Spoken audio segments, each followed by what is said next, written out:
Ignorance truly is bliss.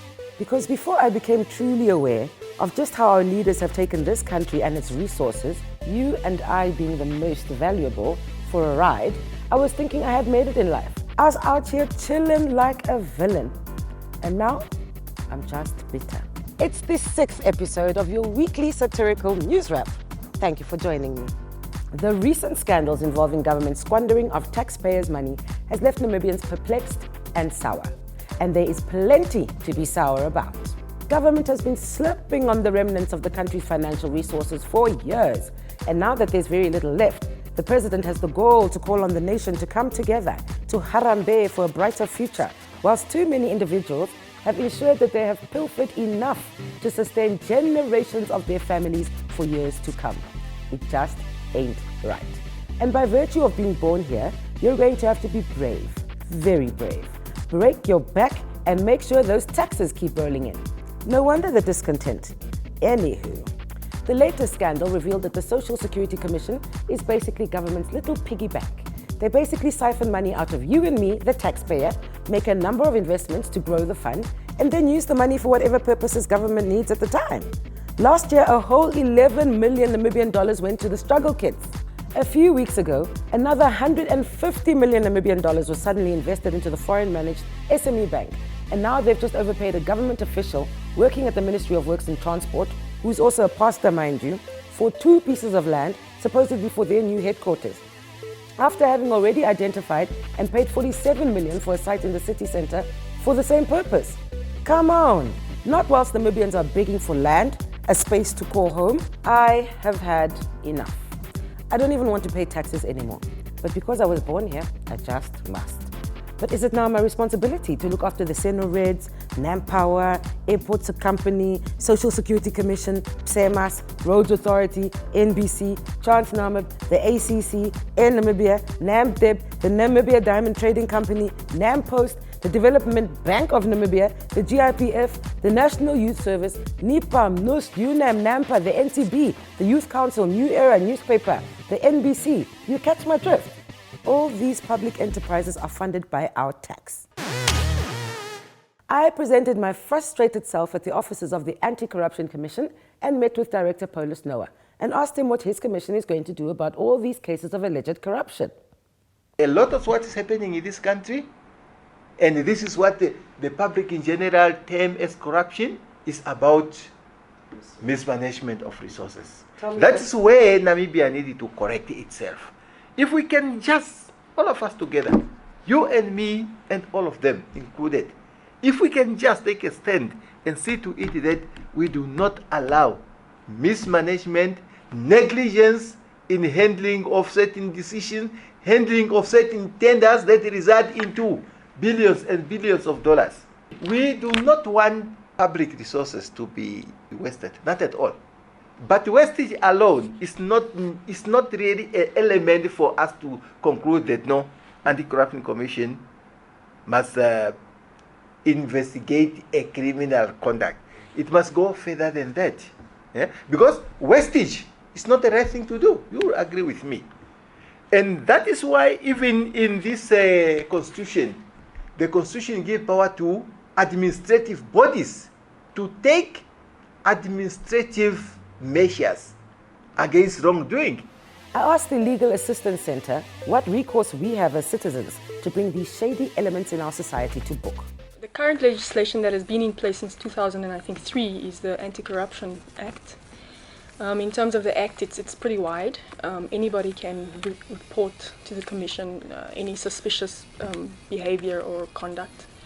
The problem obviously is whether the Commission thinks it's valuable enough. Taking from the past, writing in newspapers and in the media, certain big cases that just dies, the investigation just doesn't get finalized, or it goes to court, but the court procedure just takes forever. I think the fact that impartiality is questionable.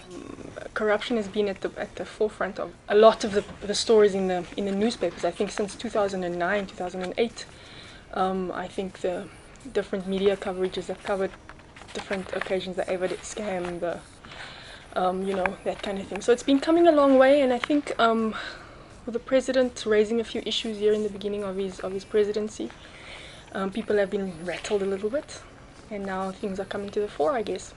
But a lot of things are being said without any proof. Where there's a smoke, there's a fire, but I wonder if in all instances there is actually a fire. The bottom line is that we live in a democracy, and it's time that we as citizens acquaint ourselves with the law and follow the due processes. But the residents of Wintergardar are not sleeping, and they've made their voices heard. Tea, anyone? Asuntinda wrote, "This is very sad and scary. The Social Security Commission has become Namibia's generous cash cow, where greedy con men line up their wallets for easy money. How on earth can one justify such dubious purchases? There's filthy money exchanging hands here. SSC does not even pay full salaries of women who are on maternity leave, yet it has so many millions to splash around like wedding confetti." Tertius Chalongo posted, "Social Security Commission, your service is very pathetic and embarrassing. No wonder the Commission is ever making headlines in local newspapers. You need to put your house in order, or else expect the criticism and more complaints on your way." Kambat Kachiruru posted, "I just want to know the outcome of Minister Jooste's meeting with those people of SSC. I would like to be in the loop on that my damn self, Kambwa. I've been waiting since Monday for an audience with Minister Leon Jooste. His PA told me she can't pressure him, Moss. So we wait." The fact that our politicians don't feel as though they are accountable to the citizenry and servants of the public, mind you, is just another source of my miffed state. Guys, our national happiness ratings are being measured by the UN, whose budget Trump plans to trim significantly. And despite all our shebeens, we're not that merry.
And it's probably because of these mixed messages we're getting. On one side, we have the whole Harambe coming together thing, and yet we're being inundated with examples of how we're being screwed on the other. Job Amupanda recently publicized a letter in which he basically informed the CEO of the Social Security Commission that he plans to legally contest his forced contribution to the SSC fund, as all of us are. The Social Security Commission's CEO, Milka Mungunda, is currently on leave, and her office couldn't comment on this, but we wish him all the best in those endeavors. Job Amupanda is, however, no longer being tolerated by the powers that be, as was illustrated during a recent incident in Sevendalaan, where the city police arrived at the ungodly hours of the morning to force the owners of newly erected shacks to break them down. The homie Leston produced this clip. Around 4 o'clock early morning today, we just had the police officer coming here to destroy our shacks. They just find us sleeping with our kids. and our belongings, they are inside. So they just tell us to remove our stuff, and then we don't know where we are going. And they say we must go back where we are come from. We are coming from landing, and then we are tired of rending. I spoke to their legal department. The legal department does not know what they are doing. Exactly. Thank you. So I spoke to the councillor also. Yes. The councillor does not know what these guys are doing. Yes. They don't have a court order. Yes. And they themselves, Shikosho admitted to me that it doesn't have a court order. Yes. Because if you, what the law says, the squatters proclamation, it says that when there's a bed, you cannot go. It's an inhuman thing. Well, Amupanda won the day for these evicted families, and the city will now have to find alternative accommodation for them after they spent a night at a local guest house at the city's expense. We all know that the city's slums are growing at an alarming rate, with people flocking to the capital with the hope of making their fortune, and the reality on the ground is quite chilling. Job, with his repositioning movement, has managed to acquire a few plots himself. I asked him a number of times for an interview, and whilst he had just posted to Facebook minutes before, he told me that he was in a meeting. And once I pointed out that he was posting whilst claiming to be in a meeting, he said that he wasn't my child and that I shouldn't be disrespectful because he was able to post to Facebook whilst in a meeting. I told him it's cool, I won't bother him again. Another bone of contention are these bototos. They're not playing, and they're becoming more brazen despite the efforts of our security services. Check this goonery out. The homie Isai produced this clip. Bram Cupito was on his way to pick up a friend when two men pretending to be from the police narcotic unit stopped and robbed him of his cell phone. I was driving from the direction of Eros, going down this road, Sinclair Road. It's about 2 o'clock in the morning. I slowed down by that speed bump, and then a white, I believe it was a Mercedes, pulled up next to me, kind of to the side and to the front, blocking my way. And then these two guys jumped out, claimed to be from the police, from the drug squad. They opened the door, one rifled through the glove box, tried to find something which there wasn't. And then the other chap was on my right, opened the door, also looked around to see what he could find. And the only thing that was of value at the time was my phone. Meanwhile, in Hochland Park, the police apprehended a housebreaking suspect. The homie Joseph produced this clip. Ephraim Dange has been living in the house for the past year, and he is glad that all the stolen items were recovered. I'm really thanking them for their effort, and they must keep it up, and they must push harder in catching up these people, because we don't need such people in our community. They are not making us feel safe anymore. The 32-year-old suspect did not want to speak to the media. State-affiliated enterprises continue to sow discontent, with many Namibians having recently expressed their dissatisfaction with internet services from Telecom.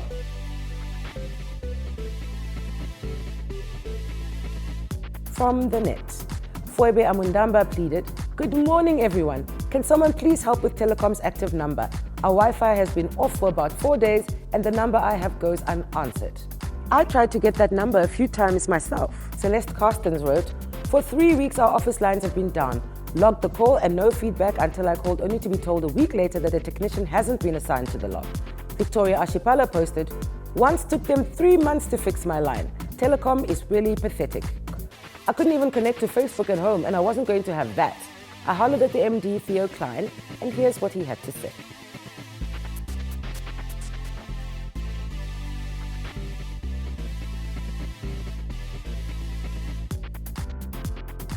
I'm still eagerly anticipating the service that was offered to me and the technicians that were going to come out and see just what the problem could be."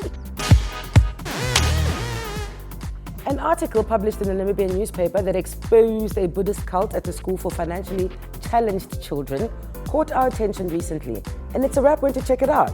And it was one of the few experiences that gave me a reason to smile. Check this out.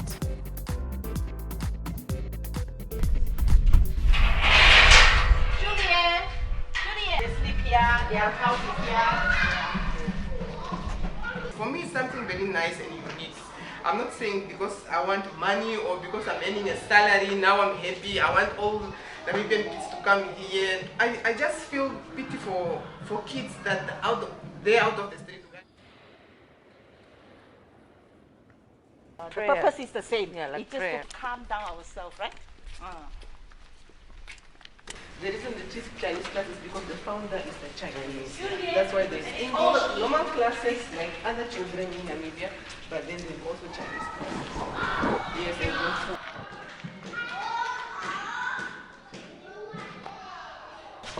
JC is also our Chinese teacher in the afternoon. How many Chinese teachers are here? What? They don't come with lunch boxes like kids at home. Do they eat with chopsticks? No, they eat with normal Fork forks and spoon. We were asked in the interview, will you cope without meat? And how are you coping? How is your life? But now I'm fine without meat. Another issue that has me peeved is this disrespect for human life. Baby dumping and over 7,000 abortions. That really makes me sour. Surely no one can dictate to me what I should do with my body, but on the flip side, it's the right to life. This week on Cecilia Says.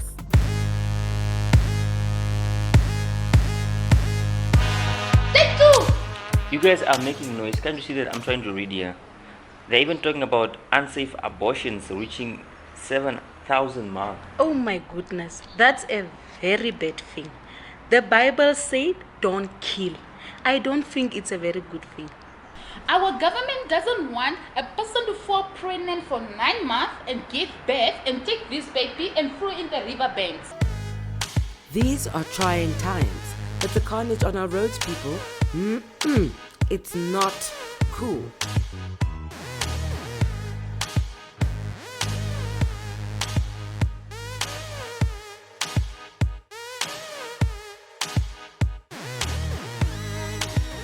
I also had to dodge traffic in this week's insert of The Shift. Dodging traffic and ting to momentarily experience what newspaper vendors go through. Oh, shame.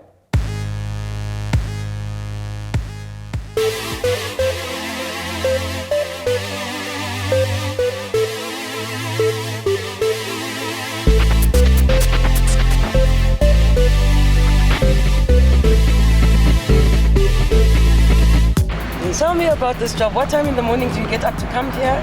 In the morning, you wake up on the 4 o'clock. Then you come here, maybe it's 12 past 4 or 20 minutes past 4. Then you wait until 5, maybe 5 o'clock. Then the office is open. Then you take the newspaper.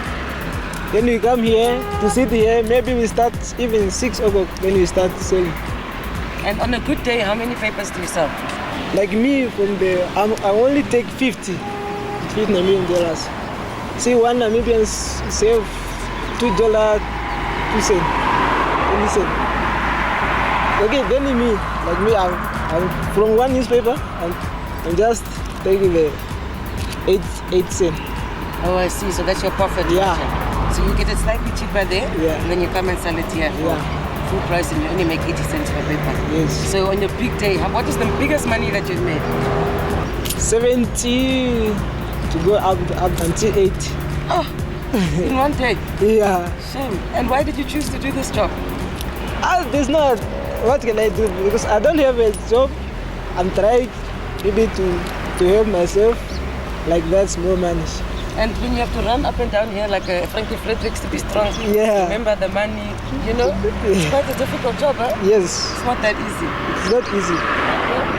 Joy came in the evening with an invitation to the French ambassador's residence, where I enjoyed delectable and sumptuous French Namibian cuisine with their annual celebration of Goutte de France.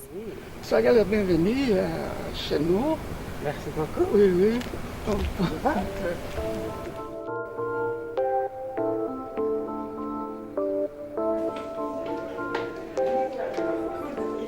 Ambassador, thank you for inviting us once more. You're very welcome. Tell me what is exciting and different about this year's event. It's a promotion also of the local product and also to promote diversity, common values we share with Namibia. In Paris, asked us to invite VIP people and to show our people who are involved in cooking or in to promote gastronomy or tourism or just to show an image of Namibia and of France. So we have a chef. He's not French, he's from Namibia. Another one is from South Africa, and they are excellent.